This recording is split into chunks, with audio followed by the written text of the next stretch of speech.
విక్రమ్ టీవీకి సబ్స్క్రైబ్ చేయండి. Subscribe to Vikram TV. Subscribe to Vikram TV. Subscribe to Vikram TV. Subscribe to Vikram TV. Please like, share and subscribe to Vikram TV. Hi hello నమస్తే, welcome to Vikram TV. So magic tricks తో మీ అందరినీ అలరించాను కదా. ఇప్పుడు మరింత entertain చేయడానికి ఒక మంచి మిమిక్రీ ఆర్టిస్ట్ తో చేశాను. ఇతను 10 minutes లోనే 100 వాయిసెస్ తింపేసి కళారత్న అవార్డ్ అండ్ భారత talent world book of records కూడా సంపాదించుకున్నారు. వివిధ టీవీ షోస్ లోనే ఎంటర్టైన్ చేస్తూ ఇప్పుడు మిమ్మల్ని కూడా ఎంటర్టైన్ చేయడానికి మన స్టూడియోకి వచ్చేసారు. ఇంకెందుకు ఆలస్యం, ventriloquist, standup comedian and mimicry artist comic Anand is here. Hello అండి. Hello sir. అని బేసిక్ గా నా పాయింట్ ఆఫ్ వ్యూలో నువ్వేం చెప్తున్నావు అనేది నాకైతే అర్థం కావట్లే. అయినప్పటికీ కూడా నువ్వు హలో చెప్తున్నావు కాబట్టి హలో. అబ్బో, ఆర్జీవి గారు పూనారనమాట ఇప్పుడు. సో ఆర్జీవి గారు ఎలా ఉన్నారండి? అంటే నేను ఎలా ఉన్నాను సార్? భోజనం చేశారా సార్? మీరు తినకపోవడం ఇవన్నీ కాదు. నేను బాగుంటే బాగుంటాను, లేకపోతే లేదు. మీరెవరు నన్ను అడగడానికి? సార్ బాగున్నారా, ఊపిరి బాగా పీలుస్తున్నారా? ఇవి కాదు నాకు కావాల్సింది. సార్ నా సినిమాలో మీకు ఏం అవకాశం కావాలి అనేది మాట్లాడాలి. అది నేను చెప్పాలనుకుంటున్నా. ఓ సూపర్ సూపర్. ఆనంద్ గారు మీ ఒరిజినల్ క్యారెక్టర్లోకి వచ్చేస్తారా మా కోసం? Okay super. సో ఆర్జీవి గారిని అయితే దింపేశారు అలాగా. Thank you. ఆర్జీవి గారిని ఏంటి, ఆయనతో ఎప్పుడైనా వర్క్ చేయడం కానీ లేకపోతే ఈ వాయిస్ చేస్తున్నప్పుడు ఆయన ఎప్పుడైనా చూసి క్లిప్ చూడడం అలాంటివి ఏమైనా జరిగినాయా? బేసిక్ గా మనం ఆడియో లాంచెస్ ఇవన్నీ చూస్తూ ఉంటాం కదా. ఆయన మాట్లాడే విధానం అంటే ఆయన దగ్గర నుంచి చూడడం అయితే జరిగింది. సో ఆయనతో కలిసి వర్క్ చేయలేదు, వస్తుంది ఫ్యూచర్ లో ఖచ్చితంగా అయితే వర్క్ చేసే అవకాశం రాబోతుందని. మాక్సిమం చాలా రేర్ వాయిస్ ఇదైతే. అందరు చేస్తున్నాను అనుకుంటారు కానీ డిటో దిగడం అయితే చాలా కష్టం. ఆ మేనరిజం అదంతా ఒక 2-3 మాత్రమే ఉంటారు. మీరు కూడా దించేశారు. ఎందుకంటే నాకే తెలిసిపోయింది అది ఆర్జీవి గారి వాయిస్. మాక్సిమం నేనైతే స్ట్రైక్ అవ్వదు. సో ఎలా ఉన్నారు? Yeah fine. Thank you. మళ్ళీ ఆర్జీవి పూనితారేమో అనుకున్నాను. సో మీ జర్నీ ఎలా స్టార్ట్ అయింది? మీరు వెంట్రలాక్విస్ట్, మిమిక్రీ ఆర్టిస్ట్, స్టాండప్ కమీడియన్. మీకు వీటి మీద ఇంట్రెస్ట్ ఇప్పుడు స్టార్ట్ అంటే అయింది? నాకు ఇది ఆర్ట్ ఫామ్, దీన్ని మిమిక్రీ అంటారని కూడా నాకు తెలియదు ఫస్ట్ ఆఫ్ స్టార్టింగ్ లో. సో నేను స్కూల్ డేస్ లో నా 5th క్లాస్ లోనే నేను స్కూల్లో మాస్టర్స్ని కానివ్వండి, టీచర్స్ వాళ్ళ వాకింగ్ స్టైల్ ఎట్లా ఉంటుంది ఇలా చేసేవాడిని. అక్కడ నేను చదువుకున్న దగ్గర ఒక బ్రదర్ వచ్చి నాకు ఇట్లా కాదు, నువ్వు సెలబ్రిటీస్ మీద కాన్సన్ట్రేషన్ పెట్టు, వాళ్ళ వాయిస్ ఎట్లా మాట్లాడతారని అయితే చెప్పడం అయితే జరిగింది. అప్పుడు నేను కొంతమంది యాక్టర్స్ని తీసుకుని వాళ్ళని ప్రాక్టీస్ అవ్వడం, అప్పుడు దాన్ని మిమిక్రీ అంటారని అనేది నాకు అప్పుడు తెలిసిందనమాట. అక్కడ నుంచి నా ప్రస్తావన అనేది 5th క్లాస్ 6th, ఇక అక్కడ నుంచే ఇప్పుడు వరకు కూడా MBA కంప్లీట్ చేసినాను. కంప్లీట్ చేసిన తర్వాత నేను ఇంకా ప్రొఫెషనల్ ఆర్టిస్ట్గానే ఇంకా మిమిక్రీలోనే ఉన్నా. ఇంకది ఓకే. ఫస్ట్ ఎక్కడ పర్ఫామ్ చేశారు? నా స్కూల్ డేస్లోనే అట్లా చేసినాను. స్కూల్ డేస్లోనే చిన్న చిన్న డ్రామాస్ కానివ్వండి, ఇట్లా చేసే ఫన్నీ యాక్టివిటీస్ చేసేవాడిని.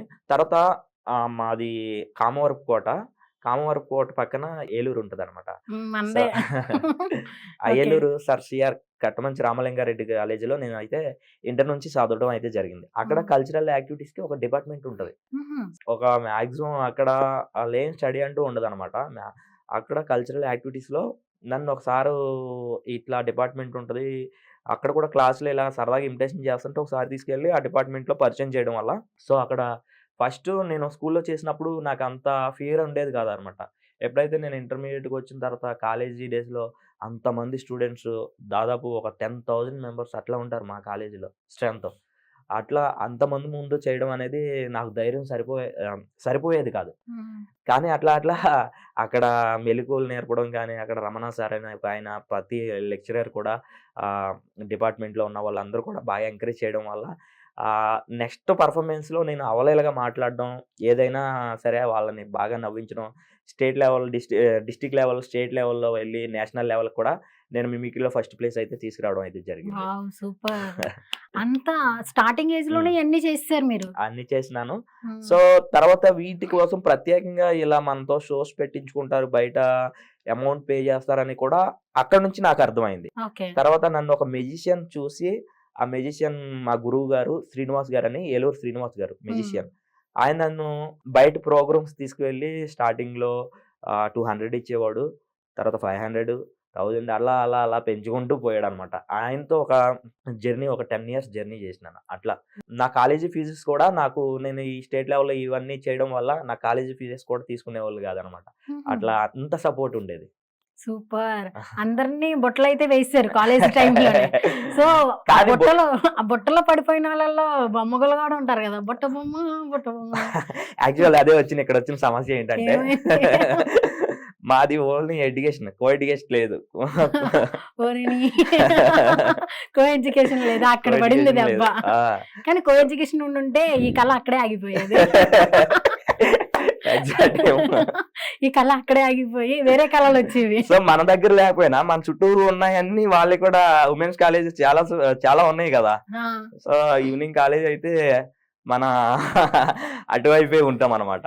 ఓహో, దొరికిన వాళ్ళని తరుముదాం ఆ టైప్ లో కాదు, ఏదో మన నేత్రానందం కోసమే. నేత్రానందం. నాకు అప్పట్లో అమ్మాయిలతో మాట్లాడాలన్నా, ఇప్పటికీ మాట్లాడాలన్నా చాలా నాకు ధైర్యం సరిపోదు, మాట్లాడలేను.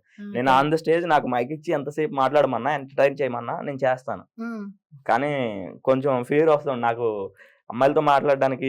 నేను షవరింగ్ వస్తుంది ఎందుకు ఆటోమేటిక్ గా తెలియకుండానే. అదేంటి మీకు చాలా లవ్ స్టోరీస్ ఉన్నాయని ఏది అవన్నీ నాకు తెలియకుండానే ఉన్నాయా? ఉన్నాయని విన్నామే, కానీ స్టోరీస్ మీ దగ్గర నుండి అడుగుదామని, పూర్తి స్టోరీస్. నాకు లవ్ స్టోరీస్ అనేవి, నన్ను లవ్ చేసే వాళ్ళు కూడా ఉంటారా అని నా మీద నాకు డౌట్ వస్తుంది నువ్వు అడుగుతుంటే. అయ్యో, పోనీ మీరు చేసిన వాళ్ళు చెప్పండి. నేనా? అన్ని నేత్రానందాలే కానీ ఒక్క నేత్ర కూడా పడలేదు. నేను లేదు ఉంటది, చెప్పండి. అందరినీ ప్రేమించుకుంటూ పోతా. నేను ప్రేమించిన తర్వాత అందరికీ పెళ్లిళ్ళు అయిపోతుంటాయి. ఓహో, మీరు ప్రేమించి అందరి దగ్గర ఉండి పెళ్లిళ్ళు చేస్తారా? అది పెళ్లిళ్ళు పేరయ్యా. సో ఉంటది కదా, ఒక లవ్ స్టోరీ ఉంటది కదా. లవ్ స్టోరీ అంటూ ఏం లేదు మనకి. సో మీరు ఫస్ట్ టైం స్టేజ్ మీద పర్ఫామ్ చేసినవి ఉంటాయి కదా, కాలేజ్ కాకుండా, అలాగే ఏమైనా ఈవెంట్ లో చేస్తున్నప్పుడు అలాగా ఫస్ట్ టైం ఎక్కడ చేశారు? నేను ఫస్ట్ కాలేజీలో కాకుండా బయట గవర్నమెంట్ ప్రోగ్రామ్స్ చేశాను. ఓకే. సీఎం మీటింగ్స్ అప్పట్లోనే మనకి చంద్రబాబు నాయుడు గారు వచ్చినప్పుడు ఆయన మీటింగ్ లో చేయడం, తర్వాత ప్రభుత్వం మారినప్పుడు ఆ మీటింగ్ లో చేయడం. వన్స్ నేను బయటికి ఎప్పుడైతే కాలేజీ తరపు నుంచి వెళ్ళానో అది కూడా గవర్నమెంట్ తరపు నుంచే. మన గవర్నమెంట్, అక్కడ ఉన్న గవర్నమెంట్ నన్ను గుర్తించి బయట జరిగే సీఎం క్యాంపెయినింగ్ కానివ్వండి, సో బయట ఎలాంటి గవర్నమెంట్ ఈవెంట్స్ ఉన్నా సరే అందులో ఖచ్చితంగా ఆనందం ఉండవలసిందే. సో వాళ్ళు కూడా మంచి పేమెంట్స్ ఇచ్చేవాళ్ళు. లైఫ్ చాలా బాగుండేది అప్పుడు. అవునా? ఇప్పుడు కూడా కొన్ని ఒడిదుడుకులు ఉంటాయి ప్రతి ఆర్టిస్ట్ లైఫ్ లో. సో అప్ అండ్ డౌన్స్ వాటిని మనం ఫేస్ చేస్తూ ముందుకు వెళ్ళాలన్నమాట. ఓకే. ఫస్ట్ మిమిక్రీ నేర్చుకున్నారా, వెంట్రిలాక్విస్ట్ నేర్చుకున్నారా, స్టాండప్ కమెడియన్ గా మారారా, ఏది ఫస్ట్ నేర్చుకున్నారు? First mimicry. అండ్ మిమిక్రీ చేసామంటే అది మనం స్టాండప్ కామెడీ చేయగలుగుతాం. నెక్స్ట్ నేను వెంట్రిలాక్విస్ట్, దాంతో అది ఇది అని ముందు లేదు, అన్ని ఒక తరహాలో. ప్రతిదీ కూడా నేను ఛాలెంజ్ గా తీసుకునేవాడిని, ప్రతిదీ కూడా అట్లా ఉండేది. నేను మీ ఇన్స్పిరేషన్ ఎవరు? నా ఇన్స్పిరేషన్ వచ్చేసి నాకు చాలా మంది ఉన్నారు. ఇన్స్పిరేషన్ అంటే ఒకరని నేను చెప్పలేను అనమాట. ఎట్లా అంటే మనం ప్రతి ఒక్క ఆర్టిస్ట్ నాకు ఇన్స్పిరేషనే, సక్సెస్ అయిన ప్రతి ఒక్కరు కూడా నాకు ఇన్స్పిరేషనే. ఎందుకంటే నేను వాళ్ళ వీడియోస్ చూసినప్పుడు కూడా చాలా హ్యాపీ ఫీల్ అవుతా. వాళ్ళ గతంలో ఏంటి, ఇప్పుడు వాళ్ళు ఏంటి అనేది నేను చూస్తాను అనమాట. టైప్ లో ఉన్న మిమిక్రీ ఆర్టిస్టులు గొప్ప గొప్ప వాళ్ళు. మిమిక్రీ సృష్టికర్త మన నేరెళ్ళ వేణుమాధవ్ గారు, ఆయన కానివ్వండి, పంచిన కళనే ఇప్పుడు ప్రపంచ దేశాల వ్యాప్తంగా ఇంత విజృంభించింది అనమాట. చాలా మంది మిమిక్రీ రాకపోయినా వాళ్ళు వచ్చిన వాయిసెస్ ని మిమిక్రీ అని పేరు పెట్టేసి పర్ఫామ్ చేస్తూ ఉంటారు. వాళ్ళని చూసినప్పుడు మీకు ఏమనిపిస్తుంది? ఎవరిదే ఇంకా వాళ్ళదే. నేను ఎవరిని కూడా నేను కించపరచకూడదు. నావే నాది. ఇప్పుడు వాళ్ళ ఆనందాన్ని నేను ఎప్పుడు కూడా డిసప్పాయింట్ చేయకూడదు కదా. అందుకే ఆనందయ్యారా మీరు?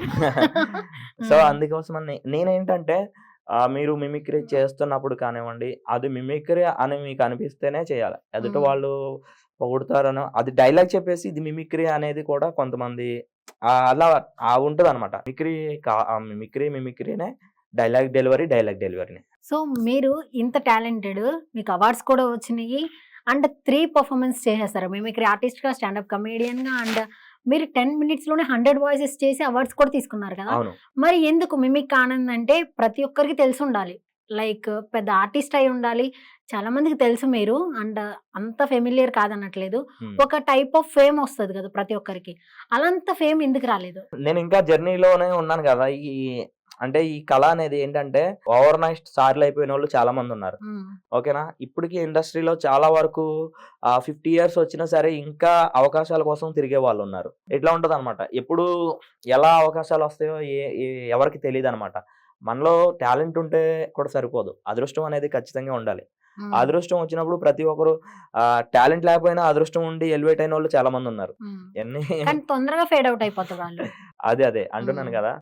సో మనం వెళ్తే మనం ఫేస్ చేస్తున్నటువంటి ప్రతిది కూడా మనల్ని స్ట్రాంగ్నెస్ చేస్తుంది.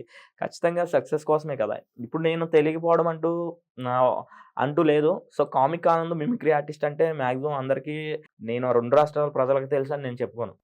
నా సర్కిల్లో కానివ్వండి, కొంతమంది నా వీడియోస్ చూసిన వాళ్ళకి కానివ్వండి, నేను తెలిసినంత వరకు బాగానే తెలుసు. ఓకేనా? అలా అని చెప్పి నేను సెలబ్రిటీలా ఫీల్ అయిపోయి ఏదో ఇది నేను కాదు అయితే కాదు. ఓకే. ఓకే. అంటే ఎప్పటికీ అంత స్థాయిలో ఉన్నాను అనలేదు గానీ, మరి కిందకైతే లేను అంటున్నారు. అదే నేను చెప్పాను. అంత ఫెమిలియర్ కాదని నేనే చెప్పాననమాట స్టార్టింగ్. సో మీ సర్కిల్, మా సర్కిల్ అందరికీ మీరు తెలుసు. అందరికి తెలిసేలాగా ఎప్పుడు అవుతారా అనేది మేము ఎదురు చూస్తున్నాము. ఆ అవకాశం మీకు రావాలని కూడా కోరుకుంటున్నాము. సో మీకు ప్రతి ఒక్కరికి ఒక డ్రీమ్ ఉంటది.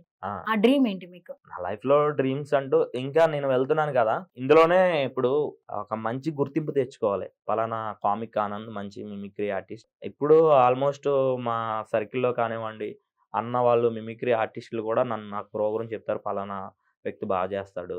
ఇట్లా ఇప్పుడు మనకి షోస్ వస్తున్నాయి అంటే మనం చేయబట్టే కదా. మనం బాగా మంచి పర్ఫార్మ్ ఇవ్వబోతున్నాం కాబట్టి, ఇస్తున్నాం కాబట్టే మనకు వస్తున్నాయి. అది లేకపోతే మనకి ఎవరు చెప్పరు కదా. డ్రీమ్ అంటూ నేను మూవీస్ లో చేయాలనేది నా డ్రీము. అది కావాలి డ్రీమ్ అంటే మూవీస్ లోకి వెళ్ళాలని. యాక్టింగ్ పరంగా కూడా చేస్తాను. కొన్ని షార్ట్ ఫిలిమ్స్ చేశాను, ఇంకా సీరియల్స్ లో నటించాను. కానీ తెలియదు అలా అదేలేండి. ఇప్పుడు మనకు ఒకసారి ఒక ఫేమ్ అంటూ వచ్చిన తర్వాత మిమ్మల్ని ఎక్కడున్నా సరే ఇదనే కదా అతనే కదా అని అప్పుడు మళ్ళీ రిపీట్ చేసి చూస్తారు. అలాంటి రోజు ఖచ్చితంగా వస్తది. సో మీ డ్రీమ్ అయితే మూవీస్ లోకి యాక్ట్ చేయడం అనమాట. యాజ్ ఏ మిమిక్రీ ఆర్టిస్టా, లేకపోతే కమేడియన్నా, లేకపోతే లైక్ లీడ్ రోల్ లో చేద్దాం అనుకుంటున్నారా? ఏది? నాకు ఎలాంటి క్యారెక్టర్ అయినా నాకు ఓకే. Except heroine. ఎలాంటి క్యారెక్టర్ అంటే మనం ఫిగర్ హీరోకి సరిపోద్దా లేదు అనేది మనకు అర్థం అవుతుంది. నేను ఏదైనా సరే నేను డిసప్పాయింట్ చేసుకోను. సో అలా అని చెప్పి నేను పెద్ద తోపని నేను ఎప్పుడు అనుకోను అనమాట. సో నేను ఇంతకు ముందు మీరు అడిగారు, చాలా మంది డైలాగ్ చెప్పి ఇది మిమిక్రీ అనుకుంటున్నారని. అట్లానే నేను ఎలా ఉన్నానో నేను అదే ప్రజెంట్ చేయగలుగుతాను. ఇప్పుడు నేను కమెడియన్ గా నేను బాగా ఎలివేట్ చేయగలుగుతాను ఏదైనా సరే. సో నెక్స్ట్ క్యారెక్టర్ ఆర్టిస్ట్ గా అయితే నేను చేయగలుగుతాను, ఏదైనా పండిస్తాను. అంతవరకు ఫ్రెండ్ రోల్ కానీ ఏవైనా చేస్తాను. అంతకుమించి నేను హీరో కానివ్వండి ఏదన్నా అంటే అది ఇంకా కష్టంతో కూడుకున్నది. ఫేవరెట్ యాక్టర్ ఎవరు? నాకు ఫేవరెట్ యాక్టర్స్ సో ఇట్లా చెప్పకూడదు. ఫేవరెట్ యాక్టర్స్ అంటే అందరూ ఫేవరెట్ యాక్టర్స్. ఎందుకంటే ఇండస్ట్రీలో సేవ చేసే వాళ్ళందరూ కూడా నాకు చాలా ఇష్టం. చిరంజీవి గారు అన్న, నెక్స్ట్ జూనియర్ ఎన్టీఆర్ గారు అన్న, నెక్స్ట్ రామ్ చరణ్ గారు అన్న, అల్లు అర్జున్ అన్న, వీళ్ళందరూ కూడా నాకు అంటే ఎందుకు ఇష్టం అంటే, సో ఎలాంటి ప్రాబ్లమ్స్ వచ్చినా సరే మన ఆంధ్రప్రదేశ్ తెలంగాణలోనే కాకుండా పక్క స్టేట్ లో ఏమొచ్చినా సరే ఫాస్ట్ గా రెస్పాండ్ అవుతూ ఉంటారు, వాళ్ళకి హెల్ప్ చేస్తూ ఉంటారు. అందుకే వీళ్ళందరూ అంటే నాకు ఇష్టం. ఒక ఆర్టిస్ట్ కి ఎప్పుడు కూడా ఒక వ్యక్తి ఫ్యాన్ అయి ఉండకూడదు. నా దృష్టిలో అయితే నేను చెప్తున్నాను, అభిమానం ఉండాలి ప్రతి ఒక్కరి మీద. కానీ ఖచ్చితంగా అయితే పలానా పర్సన్ మాత్రమే నా అభిమానాన్ని నేను ఎప్పుడు చెప్పుకోను. ఆర్టిస్టులు అయితే అలా చెప్పుకోకూడదు, ప్రతి ఒక్కరికి అయితే ఫ్యాన్ అయి ఉండాలి, ప్రతి ఒక్కరిని అభిమానించాలి. ఇప్పుడు నా దగ్గర ఎవరుంటే నేను వాళ్ళ ఫ్యానే అంతే. ఇప్పుడు నా పార్టీ పరంగా కూడా నాకు ఎలాంటివి ఉండవు. ఇప్పుడు నేను ఉన్నాను, గత ప్రభుత్వంలో వాళ్ళకి నేను క్యాంపెయినింగ్ చేశాను, ఈ ప్రభుత్వంలో నేను క్యాంపెయినింగ్ చేశాను. అలా అని నేను ఆర్టిస్ట్ గానే వెళ్ళాను కేవలం. ఎందుకంటే నాకు ఇరువైపులా నాకు అభిమానులు ఉన్నారు, వాళ్ళు నాకు అవసరం, నేను కూడా వాళ్ళకి అవసరం. నా ఆర్ట్ ఫామ్ ఏంటనేది నేను పంచడానికే వెళ్ళాను. వాళ్ళు నాకు ఇష్టం, నేనంటే వాళ్ళకి ఇష్టం అంతే. అది. Thank you so much Anand గారు.